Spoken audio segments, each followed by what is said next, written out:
Saludos amigos, ¿qué tal? Bienvenidos a su programa de Interocrédito.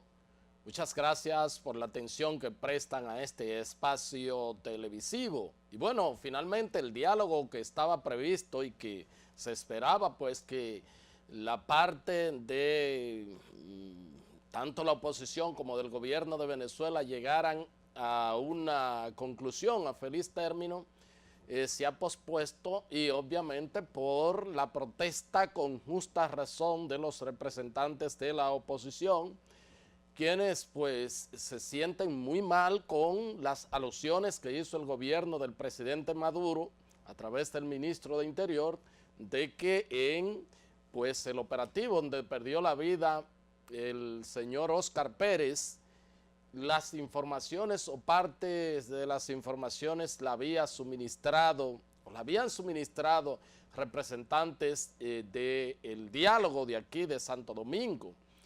Y la verdad es que eso fue como echarle una vaina, como se dice en el argot popular, a estas plásticas, una manera estúpida del gobierno venezolano, a menos que no quiera que se aborte el diálogo, porque aún en el dado caso de que fuese verdad que hubiesen recibido esas informaciones, por prudencia y por lógica de Estado no debieron estar revelando eso. Uno no entiende cuál es la formación política que tienen parte de quienes dirigen a Venezuela o si se alimentan de estos conflictos perennes mientras ese país está hundido en todo el sentido de la palabra, en el aspecto político, social y económico. Deben ser más prudentes y debe aparecer alguien que tenga sensatez y prudencia en el gobierno venezolano, alguien que piense, alguien que tenga lógica, para saber que la única solución que tienen ellos y que tiene Venezuela y que tiene la oposición es que a través del diálogo, pues,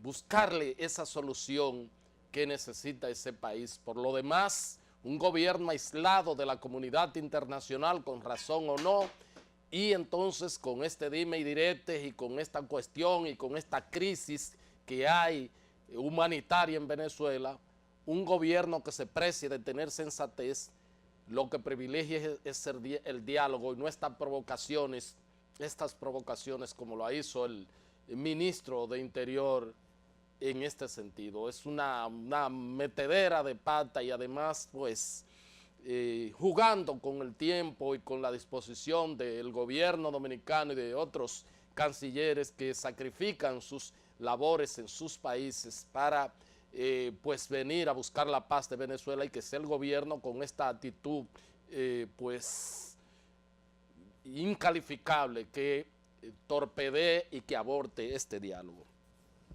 Miren, en otro orden, el director de Impuestos Internos, Magín Díaz, explicó que cuál es el rol que tiene esa institución en la nueva ley de lavado, la 155-2017. Vamos a ver en qué contexto habló el ingeniero Magín Díaz. Otra novedad es que se incluyen nuevas autoridades competentes, como la Dirección General de Impuestos Internos y otras instituciones. Yo voy a hablar del rol de la DGI como autoridad competente de la ley de lavado, pero hay otras instituciones del gobierno que también fueron incluidas como autoridades competentes. Tal vez lo más importante, y mi presencia acá, es una de las principales novedades: se incluyen nuevos delitos precedentes de lavado de activos. Y la evasión tributaria ahora es un delito precedente de lavado. También con respecto a la ley anterior hay un aumento significativo de las multas y de las sanciones, nuevas tipificaciones de lavado de activos y financiamiento al terrorismo, y nuevas modalidades para el envío de reportes de operaciones sospechosas y transacciones en efectivo. En tanto que el empresario Pepín Corripio pide mayor protección a la clase media aquí en la República Dominicana, escuchemos al gran capitán de empresas, como dice don Álvaro Albelo. Veamos. Que la parte de la sociedad que es de la clase media y la clase baja debe de ser protegida con una escala menor de tributación, porque y voy a referirme a eso cuando hable aquí hoy, la tributación igualitaria de 100.000 pesos que se gane una persona de clase pobre o clase media no es lo mismo que 100.000 pesos de lo que se gane una clase adinerada, y por lo tanto no debe tener la misma tarifa de impuesto, ya que el esfuerzo es mucho mayor según la clase social a que se refiera.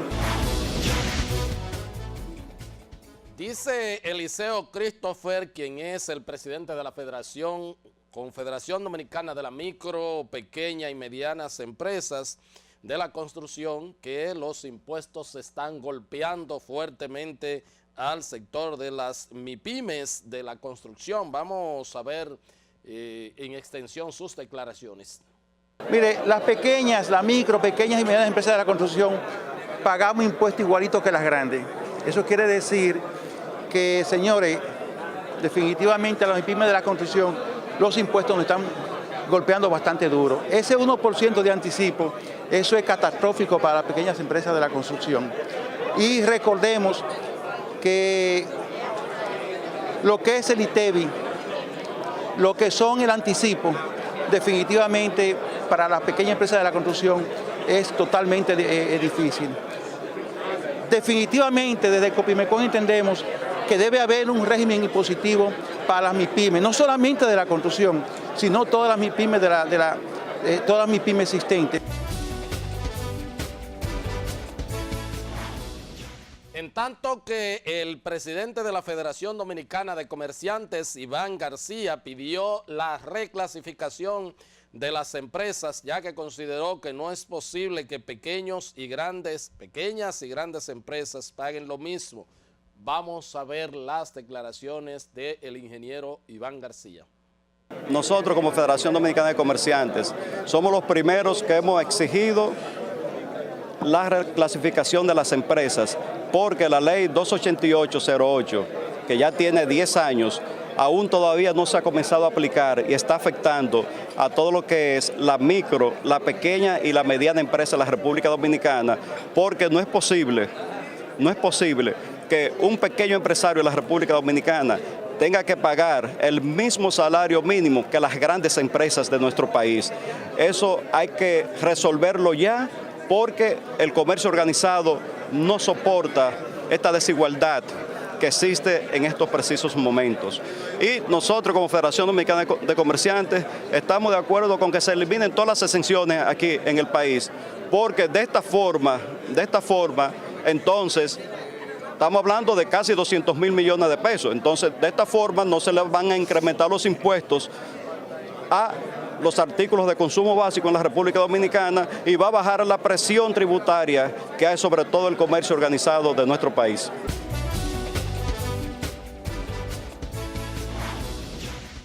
Antonio Taveras, quien es el presidente de la Asociación de Industriales de Herrera, habla de la posición que ellos mantienen sobre la firma del pacto eléctrico y esperan, a ver si son convocados nuevamente para buscarle un bajadero a la situación que los aleja de esta firma. Vamos a ver qué dice el empresario en ese sentido.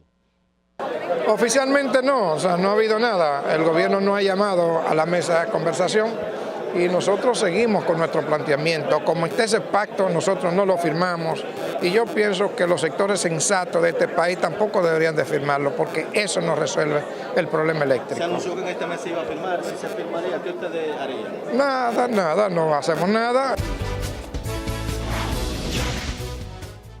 Bueno, mientras 2 oficiales de la policía y el ejército fueron asesinados en el día de hoy por delincuentes, el director de la policía, Ney Aldrin, expresó que a nivel nacional se desarrolla una operación de inteligencia e investigación, de manera que han estado realizando allanamientos donde ocupan armas, drogas y capturan a prófugos. Vamos a ver en qué contexto se expresó el director policial. Los informes que tengo que reposan, se han ocupado drogas, armas cortas, se han ocupado, solamente en una provincia se ocuparon 6 escopetas, 2 pistolas, En otra provincia se ocuparon 3 armas de fuego. Y en el Gran Santo Domingo también hemos ocupado armas de fuego, se han apresado algunos prófugos. Antonio Marte, presidente de CONATRA, se queja de que el Intran es una institución que solo se dedicará a recaudar fondos y prácticamente hacer una labor similar a la de impuestos internos. Vamos a ver por qué el dirigente choferil se expresa en ese sentido. El Intran será una institución solamente para cobrar impuestos a ustedes, a mí y a los demás, pero no para resolver problemas en el transporte. No sé, pero será una competencia de entre ellos y nosotros. Nosotros estamos dispuestos a bajar los pasajes mejor. ¿Se ha estado preocupando por el monogas y el subsidio de los combustibles? Eso no es la solución del transporte. ¿Cuál es la solución entonces? El transporte es un transporte masivo, eso no es solución del transporte. ¿Ustedes están considerando un aumento si sigue en subida? No sé, yo no lo he pensado, no lo estoy pensando. Y si lo aumenta, lo aumentamos tranquilo.